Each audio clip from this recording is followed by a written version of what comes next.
porque es una documentación muy larga. Como decíamos, todos estos conflictos, ¿sí?, que tienen sus análogos naturales, pero con la mediación de los sistemas simbólicos humanos son transpuestos a términos humanos. El conflicto del shock biológico no es una abstracción freudiana, es un conflicto de la vida real, hiperagudo, traumático, y que en general lo hace uno al sentirse aislado. No es fácil discutirlo o comentarlo con otros, ¿sí? A la vez que el conflicto nos pila desprevenidos, no nos deja tiempo para prepararnos. A veces bastarían unos segundos para evitar la formación de un FH e inicio de un programa orgánico, como por ejemplo en la muerte inesperada de un ser querido. En forma típica, las noticias fatales o aterrantes producen un tipo de shock, o sea, ese tipo de shock orgánico que nos puede, en forma típica, las noticias, como dije, fatales o alertantes, producen este tipo de shock. De allí la triste característica autovalidante de la diagnosis de cáncer. El paciente se presenta al doctor en una serie de síntomas y termina recibiendo un pronóstico de cáncer. El paciente inmediatamente desarrolla otro FH en el cerebro como consecuencia de su temor a la muerte. Esto se manifiesta en general como un cáncer de los pulmones. El segundo cáncer, el primero lo llevó la diagnosis y el segundo en ocasionado por el miedo. Es interpretado como metástasis. Si el primer cáncer ya estaba en remisión y por lo tanto acompañado del típico nódulo cerebral, falsamente, como dijimos, nódulo cerebral,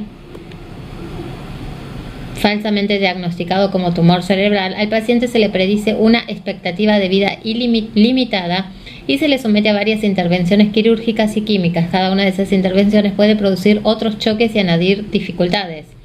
De hecho, los tumores cerebrales no existen, las células cerebrales no son capaces de multiplicarse, solo el tejido glial lo puede hacer, el tejido conectivo del cerebro, para facilitar reparación. Las metástasis tampoco existen, lo que hay son cánceres y oncoequivalentes que obedecen las mismas reglas, cada uno de ellos asociados con un FH y sus desarrollos correspondientes en los órganos. A decir verdad, no existe mecanismo alguno para que las células cancerosas puedan viajar en el cuerpo de un lugar a otro, ni tampoco mecanismo que permita que el cáncer de un tejido aprenda a mutar y producir al cáncer preciso y correcto, histológicamente distinto, apropiado para otro tejido. Como todo oncólogo sabe, cada órgano, tejido, capa o grupo de células muestran tipos muy específicos de crecimientos o lesiones porque son histológicamente bien diferentes. La teoría de la célula ambulante no sería capaz de explicar los cambios previstos necesarios para explicar cada caso. Como algunas de las supuestas metástasis estaban localmente cerca del pecho amputado, comúnmente se creía, hipótesis de trabajo, que las células cancerosas de alguna manera habían viajado de la nueva ubicación. Estos focos locales eran designados como metástasis próximas.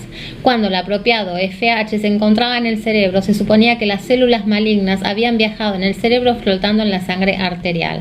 A estos focos se los llamaba metástasis distantes. Esta hipótesis se convirtieron en dogma a pesar de que jamás fuera observada una célula cancerosa en el flujo sanguíneo. Hay otra dificultad de sobrellevar en el caso las úlceras y las neurosis. ¿De dónde es que salen las células malignas? ¿Lo sabemos? Puesto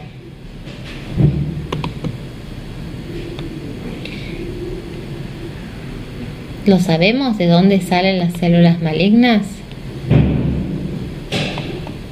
¿Qué pensamos? Puesto que en la pérdida celular no las hay. Siempre las buscamos un tumor primario de un tipo de cerebro antiguo, otra hipótesis que pudiera coger el rol de un foco primario. Sin embargo, jamás se tomaba conciencia de que las úlceras o necrosis, esencialmente benignas, de los varios órganos, por ejemplo la úlcera estomacal, de repente se hacían malignas en la fase PCL, como si por mala suerte. Continuando la hipótesis de esta manera, la osteólisis benigna, metástasis repente, se convertían en rabiosos osteosarcomas malignos. Por eso tenemos aquí un resumen de lo que es la nueva medicina germánica. Gracias.